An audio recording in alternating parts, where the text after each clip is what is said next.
This video is to talk about section 12.2, inference for two-way tables. These are chi-square tests, two more chi-square tests that we're going to be talking about.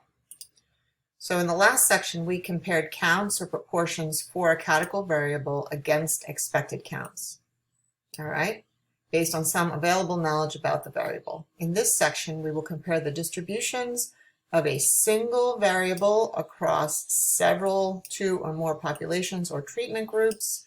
And then we will also look at other data to determine if a relationship exists between two categorical variables in one population. So this is the test for homogeneity. The other one is the test for independence. We'll look at each one. So I'm not going to open this up just in the interest of time, but there's a lot of information online about the history of M&M colors. And if we were meeting together as a class, we would now be eating M&Ms. Unfortunately, we're not. So here is some data from last year.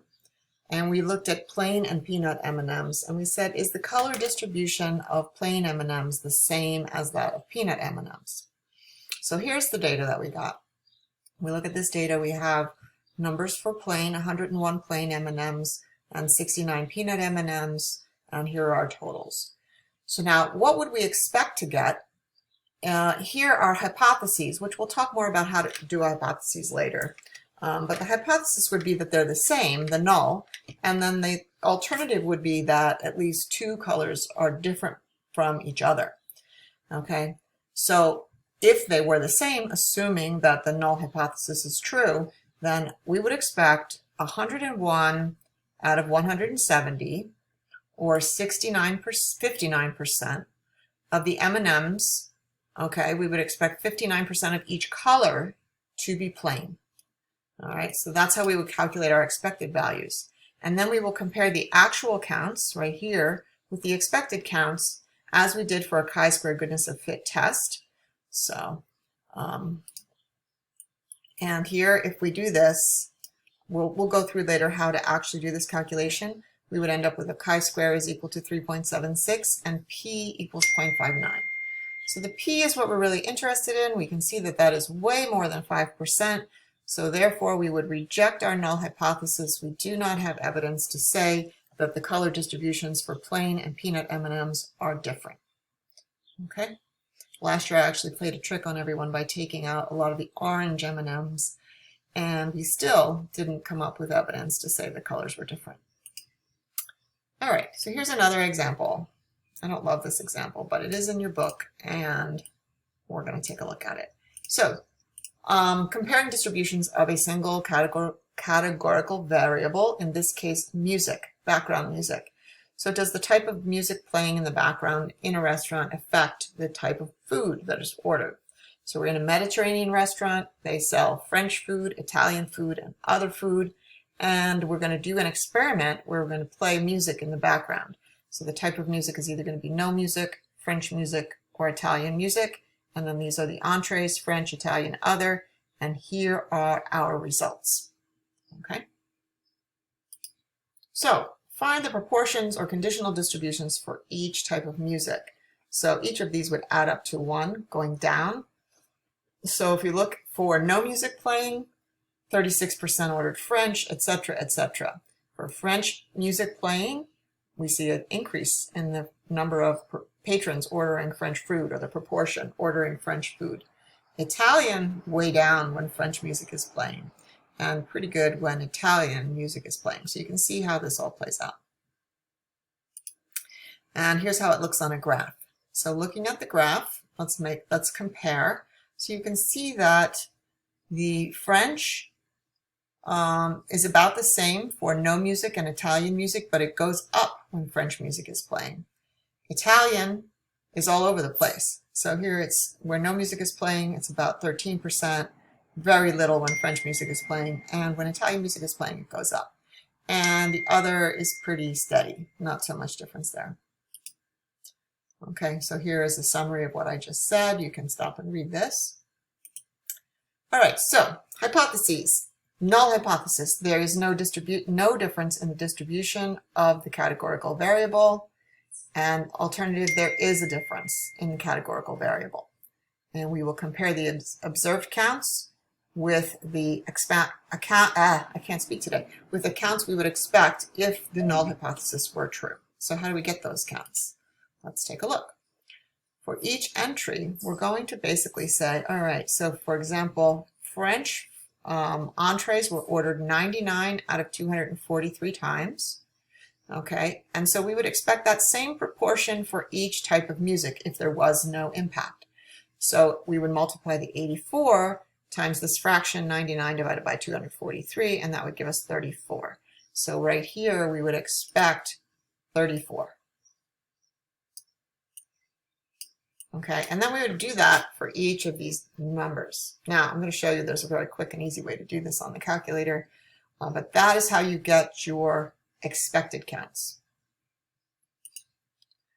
The conditions that need to be met are the same as for the chi-square goodness of fit. Random samples must be used or random assignment to treatments, and all expected counts must be 5 or more. Not the actual counts, but the expected counts, because we did have an actual count of 1 in this example, but that's not an expected count.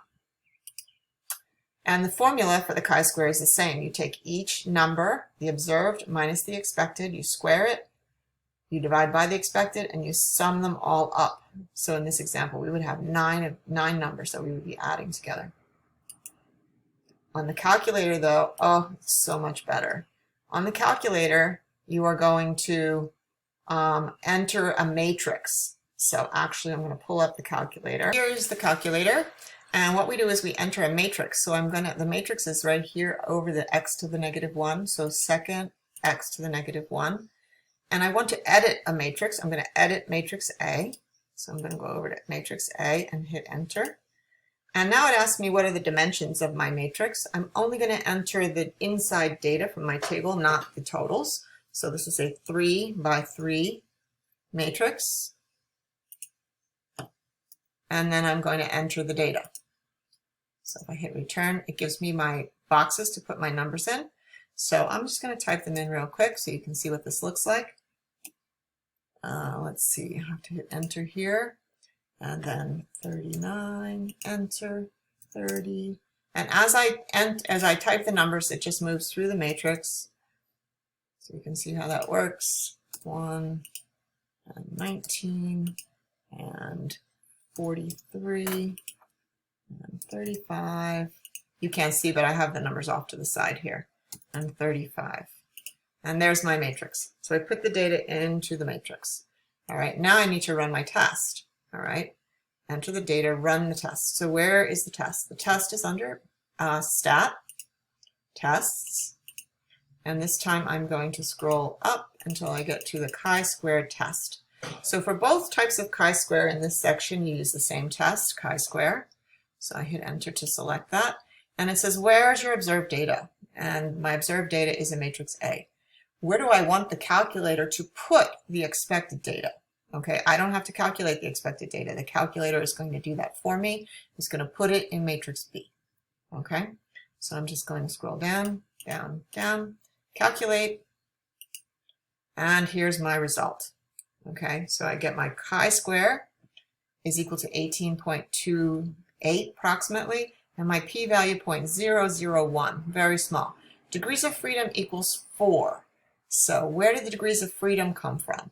It comes from the number of rows minus 1 times the number of columns minus 1. So I don't know if that's in here. So it's rows, oh yeah, minus 1, and columns minus 1. That gives us our degrees of freedom.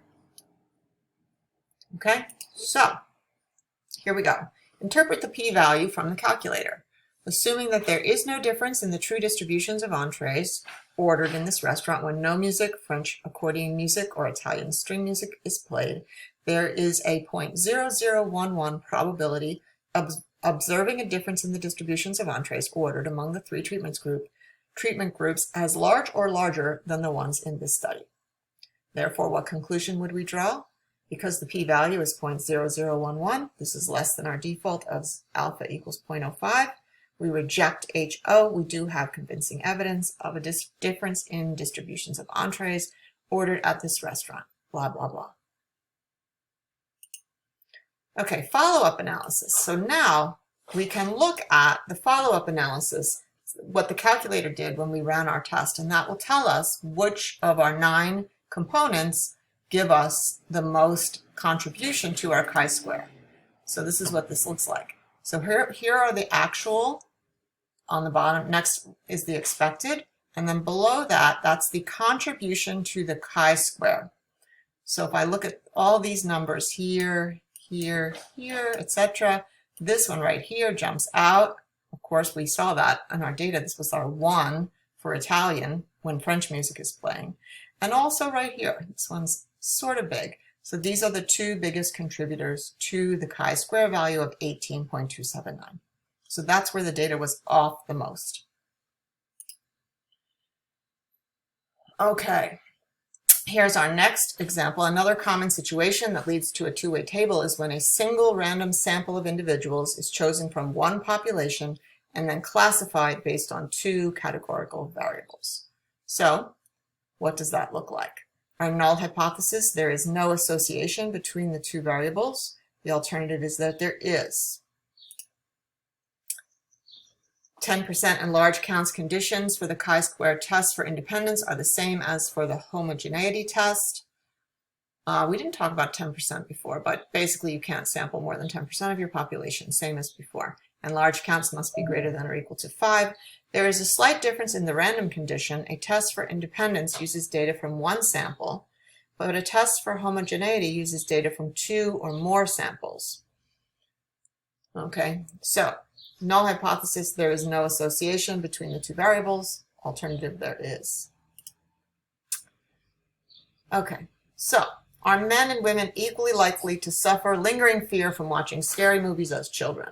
Researchers asked a random sample of 117 college students to write narrative accounts of their exposure to scary movies before the age of 13. More than 1/4 of the students said that some of the fright symptoms are still present when they are awake. The following table breaks down the results by gender. So here we have our variable fright symptoms, yes or no, and our population divided between males and females. And we run our test the same way as we did the last one. Put the data in a matrix, run the test, and here we go.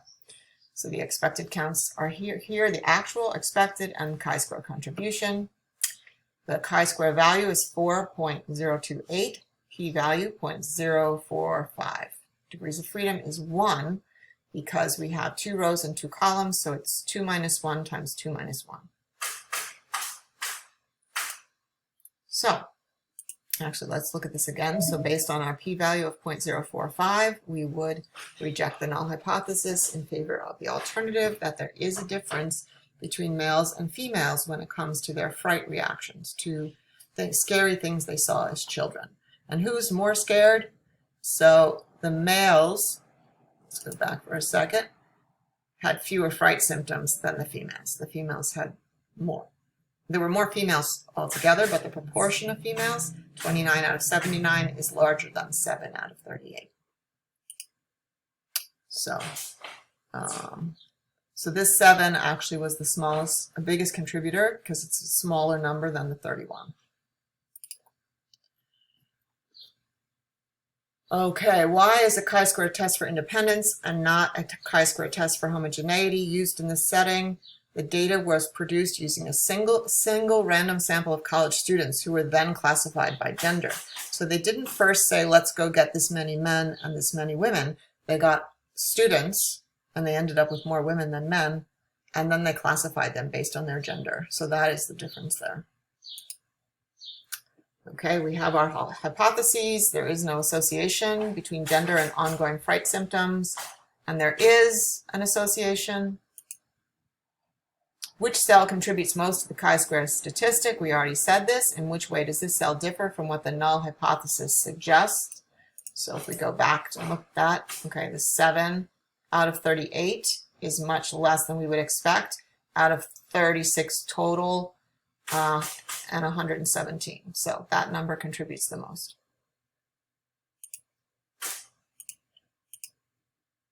Interpret the p-value. So we've already done that. What conclusion would we draw? At alpha equals 0.01.